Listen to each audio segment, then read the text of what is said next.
사도행전 10장 1절에서 8절입니다. 우리 함께 읽겠습니다. 가이사랴에 고넬료라는 사람이 있으니 이달리아 부데라 하는 군대의 백부장이라.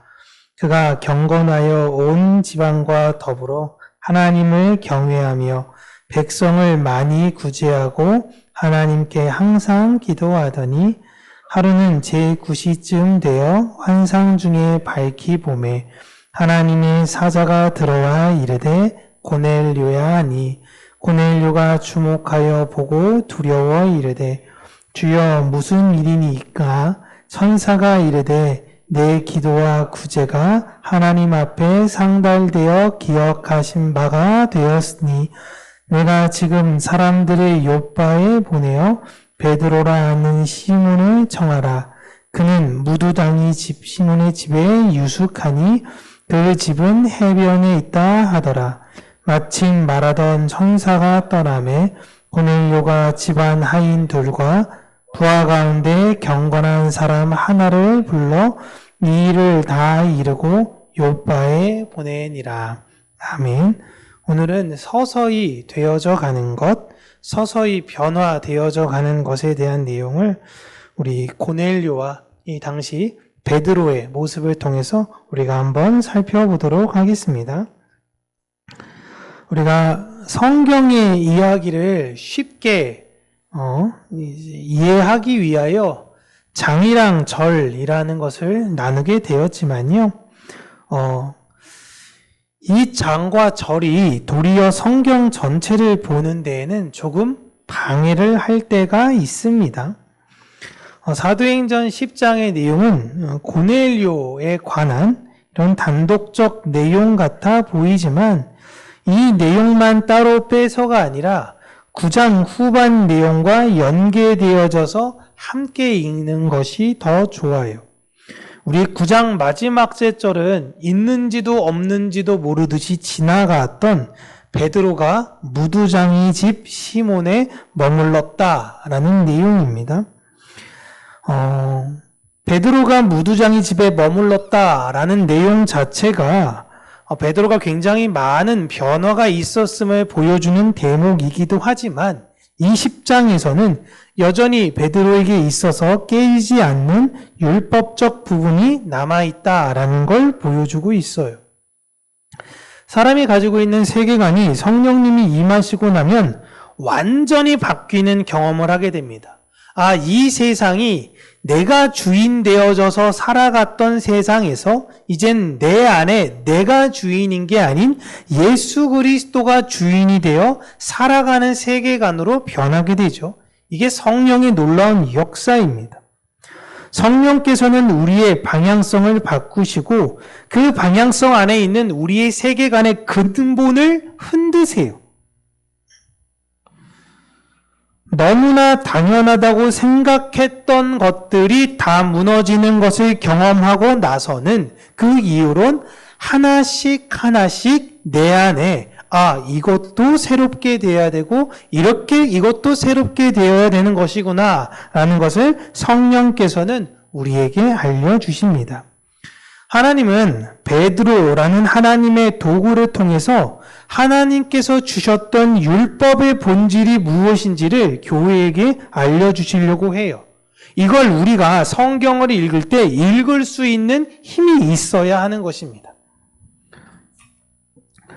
그러지 않고 누가 죽은 사람을 살렸네, 베드로가 설교를 했더니 3,000명이 돌아왔네, 교회가 부흥했네, 이런 외형적인 것만을 보시면 성경이라는 것 자체는 그저 이야기책에 불과해질 수 있는 것이고 어떤 처세술이나 어떤 목회자의 성공 지침서를 알려주는 책에 불과해질 수 있어요. 너무 안타까운 게 눈앞에 생명의 책을 두고도 생명을 먹지 못하게 되는 것입니다. 예수님의 설교를 동일한 사람이 들었지만 예수님께서 반복적으로 하신 말씀은 귀 있는 자는 들을지어다. 거기 모인 사람들은 여러분 청각장애인이 아니에요. 다 귀가 있고 다 듣습니다. 그런데 내가 말하고자 하는 진짜 진의, 그 진리와 생명을 너희들은 들어야 한다. 성경은 이야기합니다. 보라. 계속 보라고 이야기합니다. 우리가 눈이 버젓이 있거든요. 그럼에도 불구하고 생명을 읽지 못하면 안 되는 것이에요. 그러기에 우리는 늘 배워야 합니다. 개혁교회는 항상 개혁되어야 합니다. 성도는 안주하는 사람이 아니라 도전하는 사람이에요. 약속의 땅을 그 늙은 나이에 달라고 했던 갈렙처럼 여러분 진짜 나이는 숫자에 불과한 것입니다. 우리가 놀 때만 나이는 숫자에 불과한 거야. 나도 놀 수 있어. 이게 아니라 학습도 마찬가지예요. 왜 꼭 배우려고 할 땐 이걸 늙어서 이제는 안 돼. 놀 때는 나이는 숫자에 불과한 거야. 이게 그냥 범용적으로 쓰여야 되는 거죠. 하나님께서 여러분을 저는 늘 고민하는 게 이겁니다. 제가 언제까지 살지 모르겠어요. 하지만 하나님께서 나를 이때까지 살려두신 이유가 무엇인가 라는 걸 늘 고민하며 생각합니다. 하나님 입장에서 나라는 존재가 그렇게 대단한 존재가 아니거든요. 그런데 나를 왜 이 땅에 살려두시는 것인가? 나를 이 땅의 도구로 활용하시려는 것인가? 아니면 나를 누군가의 도구로 활용하시려고 하는 것인가? 여러분 이미 이루었담이 아니라 우리는 늘 그 표대를 향해서 달려가셔야 해요.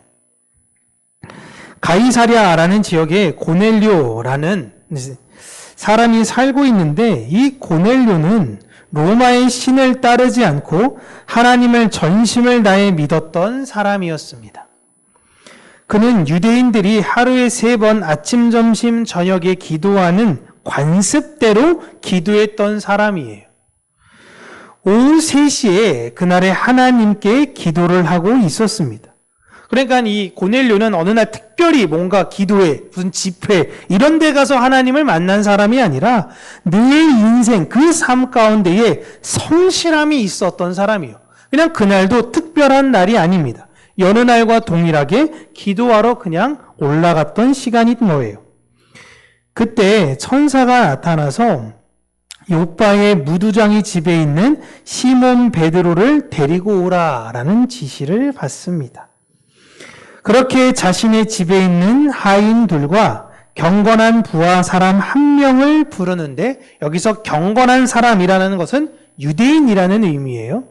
유대인 출신인데 지금 고넬료의 부하로 있는 사람이 있었던 것입니다. 이렇게 부하 둘만 보내도 되는데 경건한 사람을 따로 불렀던 이유는 유대인들은 율법에 따라 모르는 이방인들과 접촉하지를 않습니다. 왜냐하면 그가 부정한 사람일 수 있기 때문이에요. 이방인 중에서도 하나님을 믿는다고 하는 특별한 사람들과 검증을 거친 사람들과만 어느 정도 어울렸습니다. 그런데 베드로에게 만약 모르는 사람을 보내면 베드로 또한 유대인이기 때문에 모르는 사람, 특별히 이방인으로 보이는 사람들과는 접촉하지 않을 수 있겠다라는 생각. 유대인의 한 사람을 그 안에 넣어서 지금 고넬료는 베드로를 배려하려고 했던 것입니다. 그리고 다음 날 아침 일찍 3사람을 욥바를 향해 보내요. 그리고 정오가 돼서 그 3사람은 욥바에 도착을 합니다. 그런 그때에 베드로는 정오에 습관에 따라 기도하러 또 옥상에 올라갑니다. 그 미트노는 이제 식사를 준비하느라 분주했어요. 이때 베드로는 고민을 합니다. 기도하러 올라가는데 밥을 먹고 기도할까? 아니면 기도하고 밥을 먹을까? 이거를 고민하다가 그래, 기도하고 밥을 먹자라는 걸 선택합니다.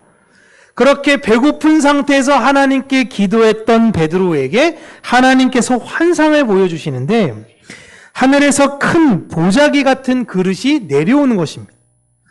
제가 이 대목을 볼 때도 참 신기한 게 그릇이면 그릇이고요. 보자기면 보자기 아닌가요? 여러분, 그릇 같은 보자기는 뭐예요? 뭐죠? 그릇 같은 보자기가 뭐지? 이게 되게 이상한 건데 어쨌든 설명하기 어려운 걸 베드로는 본 거예요. 이 애매해 보이는 어떤 것이 하늘에서 내 귀퉁이가 매달려 내려오고 있는 것입니다. 그런데 이제 베드로가 궁금해서 그 안을 이렇게 들여다보니까 그 안에는 파충류도 있고 땅에 기어가는 것들도 있고 부정한 짐승들이 가득한 거예요. 그걸 봤던 베드로는 본능적으로 움찔했을 겁니다. 왜냐? 만지면 안 되는 거예요. 동물을 만지면 안 되는 게 당연한 거고 보자기와 같은 그릇도 만지면 안 돼요. 그와 접촉된 어떤 것도 만지면 안 되는 거예요. 베드로는 본능적으로 움찔했던 거죠. 그런데 하나님께서 말씀하십니다. 잡아먹어라. 이야, 우리 김영문 장로님께서 다른 건 다 먹어도 뱀은 못 먹겠다고 하시는데 하나님께서 환상 중에 그냥 뱀 막 엄청 가득하게 하고 잡아먹으라 라고 하는 거죠. 여러분도 그런 게 있지 않습니까? 저도 마찬가지. 잡아먹으라 라고 지시합니다. 그 말씀에 베드로는 본능적으로 거절해요. 그러자 하나님께서 말씀하십니다. 내가 깨끗하다고 한 것을 네가 더럽다라고 하지 마 라고 하세요. 그런데 이 상황이 한 번 일어난 것이 아닙니다. 우리 16절 같이 한번 읽어볼게요. 16절 앞에 안 나옵니다. 성경책 16절 시작. 이런 일이 3번 있은 후 그 그릇이 곧 하늘로 올려져 가니라. 아멘. 몇 번 있었냐고 하면 이 상황이 3번 있는 거예요. 하나님이 3번 먹으라고 이야기합니다. 근데 베드로가 3번 거절해요. 그래서 하나님께서 이거에 대해서 내가 깨끗하다고 하는 걸 네가 더럽다라고 하지 마 라고 하신 거예요. 여러분, 이런 베드로의 모습은 신앙생활을 엄격하게 오래 하셨던 크리스찬들은 드러나는 특징 중에 하나입니다. 신앙생활을 오래 하다 보면요, 본능적으로 거부하는 것들이 있어요. 이 베드로의 모습이 오랫동안 경건하게 신앙생활했다는 사람들이 겪는 대표적 오류입니다. 이미 내 머릿속에 있는 율법적 생각과 판단이 율법을 주셨던 하나님에게 순종하지 못하게 해요. 율법을 주신 하나님의 뜻이 중요한 것이 하나님이 주셨던 율법이 중요한 게 아니에요. 율법은 최소한의 가이드였던 겁니다. 우리가 이 율법적 판단, 대한민국에서 사는 많은 경건한 신앙생활하는 분들 중에 유교적 판단과 헷갈리시는 분들이 굉장히 많이 계십니다. 저도 마찬가지. 그래서 유독 교회에서는 무엇에 신경을 많이 쓰냐면 복장에 신경을 많이 씁니다. 여러분, 제가 민소매 입고 여기서 설교하면 여러분 기분이 어떠실 것 같아요? 하얀색 민소매 막 입고 있다가 할렐루야 하면 목사님 겨드랑이 막 시험에 들고 교회 딴 데 옮겨야겠다. 태도 신경 안 쓰이시겠어요? 제 수영복만 입고 이건 좀 오바긴 한데 또한 태도가 신경 쓰여지죠. 여러분, 하나님께 기도하는데 옆에 사람이 하나님한테 기도합니다. 함께 기도하겠습니다. 근데 갑자기 다리를 꼬고 기도하는 거예요. 그럼 여러분 어떠세요? 마음이 막 평안하십니까? 기도의 내용은 신경도 안 되고 이 사람은 왜 다리를 꼬고 기도하지? 여기에 집중하게 돼요. 왜 이러는 거지? 라는 거예요. 제가 여러분 설교를 하는데 이렇게 딱 나와서 이렇게 하는데 이제 부흥사처럼 이렇게 손을 딱 놓고 할렐루야 할렐루야 이렇게 하면요, 여러분 기분 어떠세요? 이게 좀 겸손해야지 목사님이. 응? 물론 여러분 겸손은 태도로 나옵니다. 저는 이런 분들 많이 봤어요. 다리 꼬고 기도하는 분들 혹은 뭐 손을 놓고 어떤 앞에 집회를 인도하는 분을 봤는데 젊은 사람들도 이걸 많이 보다 보니까 따라하더라고요. 제가 깜짝 놀랐어요. 젊은 사람들도 이걸 따라해요. 찬양 인도하는데 양손 놓고 찬양하는 인도도 하는 경우도 많이 봤고 젊은 사람들이 다리 꼬고 기도하는 경우도 굉장히 많이 봤습니다. 근데 이런 사람들에게 제가 물어봤던 건 하나예요. 너 회사 윗사람들 앞에서도 다리 꼬고 있을 수 있어? 너 교수님 앞에서 다리 꼴 수 있어? 교수님 앞에서는 못한다는 거예요. 근데 왜 하나님 앞에서는 다리 꼴 수 있어? 교수님 앞에서 두 손 놓고 PPT 프레젠테이션 발표할 수 있어? 못한다는 거예요. 근데 어떻게 감히 하나님 앞에서 두 손 놓고 할 수 있어? 예배 드릴 때 그런 태도를 가진 것은 하나님을 기만하는 거예요. 내가 몰랐습니다. 제가 미국에서 오래 살다 와서요, 여기는 이렇게 되는지 몰랐어요. 고치겠습니다. 이러면 되는 거죠. 근데 이미 그게 그렇지 않다라는 거 본인도 알아요. 이건 여러분 하나님을 기만하는 행위입니다. 그러나 내 유교적 판단, 내가 갖고 있는 유교적 판단과 하나님의 뜻을 일치시키면 또 안 돼요. 하나님이 깨끗하다라고 하는 것을 네가 더럽다라고 하지 말라는 것입니다. 네가 갖고 있는 문화로 하나님의 뜻을 재단하면 안 되는 거예요. 베드로는 지금 무두장이 시몬의 집 옥상에서 기도하고 있습니다. 무두장이라는 직업이 사람을 부정하게 만드는 것이 아니라 예수를 모르는 것이 부정한 것이고 예수님의 사랑을 가지고 살아가는 것이 훨씬 더 중요하다라는 걸 베드로가 직접 그 집에 머물면서 보여줬어요. 분명 베드로 스스로도 내가 많은 부분이 변화됐구나. 내가 많이 깨졌네 라고 생각하셨을 겁니다. 그런데 아직도 남았어요. 어려서부터 익숙했던 습관이 베드로를 막고 있는 겁니다. 하나님은 지금 이것까지 버리라고 요구하시는 거예요. 그러니 베드로가 이런 환상을 보여주신 하나님의 뜻이 무엇일까라는 걸 계속 고민했습니다. 한 번도 아니고 3번이나 그랬는데 하나님 내가 3번이나 거절했는데 왜 하나님 똑같은 말씀을 하셨지? 이게 무슨 뜻이지? 이 고민이 포인트예요. 여러분 고민하셔야 해요. 말씀을 듣고 말씀을 읽고 성도는 고민해야 돼요. 하나님의 뜻이 무엇이지? 왜 나는 이게 안 변하지? 이게 뭐지? 성경은 늘 이야기하는 게 너는 틀렸다라는 걸 생각해라라는 겁니다. 네가 맞았다라고 생각하는 것이 아니라 너는 틀렸어. 그런데 네 안에 계신 분은 옳으신 분이야. 이걸 늘 이야기하고 있어요. 이런 고민을 하고 있는 베드로가 있는데 그 시간 곧바로 시몬의 집에 고넬료가 보냈던 사람들이 도착하고 베드로를 찾습니다. 고민하고 있던 베드로에게 성령께서 3 사람이 너를 찾는다라고 하시죠. 그리고 그 사람 따라가라라고 하십니다. 여러분 이런 일련의 과정을 쭉 우리가 사도행전 10장의 내용을 보면요. 하나님은 베드로에게 환상을 보여주지 않으셔도 돼요. 이런 불필요해 보였던 환상 3번에 대한 대화 필요 없어요. 성령께서 베드로에게 고넬료 따라온 사람을 넌 따라가라. 그럼 베드로는 순종합니다. 예 주님 따라가겠습니다 하고 따라갔을 거예요. 그런데 굳이 이런 환상을 보여주세요.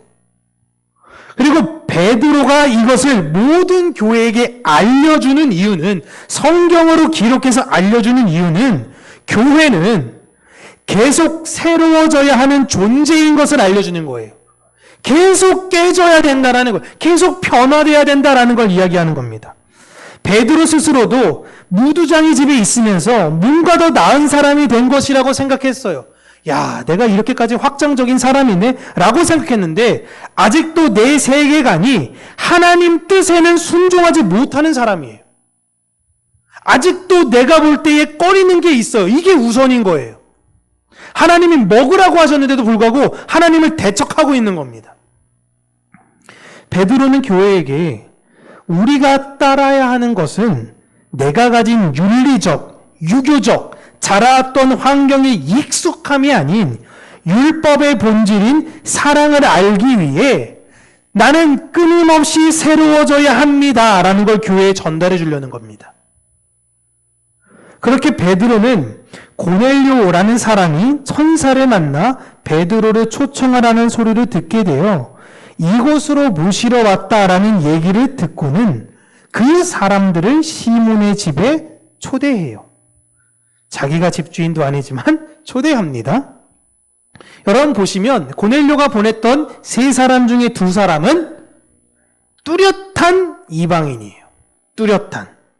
유대인들은, 정통파 유대인들은 무엇을 만졌을지, 무엇을 먹었을지, 무엇을 했을지 모르는 정체불명의 이방인이랑은 절대 어울리면 안 됩니다. 근데 2사람은 뚜렷한 이방인이에요. 그러나 시몬의 집에, 무두장이 시몬의 집에 있는 사람들은 이 문제에 있어서 대수롭지 않게 생각했던 거예요. 그냥 들어오시다라는 겁니다. 그들에게 있어서의 법은 율법이 아니라 예수께서 주신 서로 사랑하라는 새 언약이었던 것이기 때문에 그래요. 그 집에 머문 사람들은 여러분 이미 성숙한 공동체죠. 저는 우리 평강교회가 이렇게 성숙한 공동체가 되기를 바랍니다. 그리고 다음날 베드로는 몇 명의 형제들과 함께 가이사랴로 가서 고넬료를 만나러 갑니다. 이 내용은 다음 주에 우리가 함께 또 나누도록 할게요. 일반적으로 여러분, 사람은요, 나이를 먹으면 먹을수록 세계관이 넓어지지 않습니다. 자신의 세계관을 지키는 방향으로 가요. 그래서 만나는 사람들이 점점 좁아지게 되죠. 아이들은 아직 세계관이 만들어지지 않은 시기다 보니까요, 다양한 사람들과 편견 없이 대합니다. 그러던 아이들이 청소년기가 되면요, 그 세계관의 대립을 경험해요. 내가 어떤 세계관을 구축하는데 나는 이게 맞다고 생각해. 근데 내 부모는 그게 아니라 그래. 학교 선생님은 그게 아니라 그래. 친구들은 또 맞다고 하네. 이러면서 여러 가지 이 세계관에 계속적으로 부딪혀가며 어떤 세계관은 성립해 나아가요. 그렇게 성립된 세계관이 성인이 되면요, 웬만해서는 새로운 세계관을 받아들이는 것이 아닌 내가 구축했던 세계관을 지키려고 합니다. 이게 생물학적 인간의 모습이에요. 어쩔 수가 없어요. 인간은 다 이래요. 그러나 옛것, 생물학적 인간의 모습이 모두가 그럴지언정 예수 그리스도의 새로운 피로 말미암아 새롭게 된 피조물은 이들과는 다른 특징을 보이게 되는 것입니다. 그들은 자신의 세계관을 파괴하면서요, 사랑의 세계관으로 자신의 지경을 확장해 나아가요.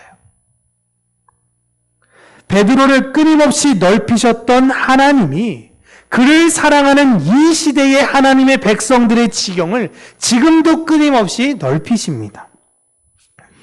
예수를 믿는 것으로 살아가는 것이 아니라 나를 예수로 만들려고 하세요.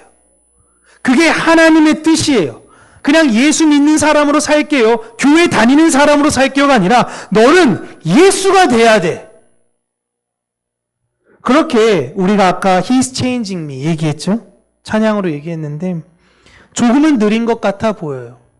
그러나 분명한 건 우리는 하나님의 완전하심으로 인해 완전해진다라는 것입니다. 하나님의 사랑을 알아 끊임없이 되새기며 살아가는 자들은요, 예수로 서서히 변화되어지게 됩니다. 베드로가 탁월해서 사도가 된 것이 아니에요, 여러분. 예수님께서 그를 부르셨기 때문에 사도가 된 거고요. 성령께서 그를 변화하셨기 때문에 그가 사도가 된 거예요. 성령께서 그를 다듬으심으로 그가 예수의 삶을 살았듯이 우리 모두가 이 세상 속에 사도행전이라는 우리의 인생의 스토리를 써가고 있는 하나님의 백성들이에요. 우리 모두 하나님의 은혜로 이 자리에 있는 사람들입니다. 다른 사람들 보면서요, 내가 가진 기준으로 함부로 평가하거나 이제 정죄하지 마세요. 그게 어렵습니다. 어려워요. 그러나 거기에서 왜 하나님은 저걸 보고 나를 불편하게 하셨을까? 내 안에 들보는 무엇이며 도대체 나는 왜 이런 존재가 된 것일까? 하나님, 나를 예수의 피로 오늘 또한 새롭게 하여 주시옵소서. 그렇게 믿음의 간증과 고백을 드리며 나아가는 저와 여러분 되셨으면 좋겠고요. 내가 이 길을 걷고 있는 것이 하나님의 은혜임을, 내가 잘해서 걷는 것이 아니라 오직 하나님의 은혜임을 기억하며 예수의 사랑으로 하나님 나라를 확장해 나아가는 여러분과 우리 평강교회가 되기를 주님의 이름으로 축복합니다. 기도하겠습니다. 참 좋으신 하나님 아버지, 때론 느리지만 우리가 분명히 아는 건 매일매일 조금씩 하나님께서 우리를 변화시키신다라는 것을 우리가 기억하며 끊임없이 하나님이 깨끗하다고 하신 것을 내가 더럽다라고 내 주장을 하는 것이 아닌 하나님께서 왜 이런 것을 나에게 보이셨는가라는 걸 생각하고 고민하며 내 안에 끊임없이 나와 싸워가며 나를 새롭게 변화시킬 하나님을 기대하고 이 세상에 하나님의 사랑을 넓혀가는 우리 평강교회 모든 성도님들이 되게 하나님께서 크신 은혜 허락하여 주시옵소서. 예수님 이름으로 기도합니다. 아멘.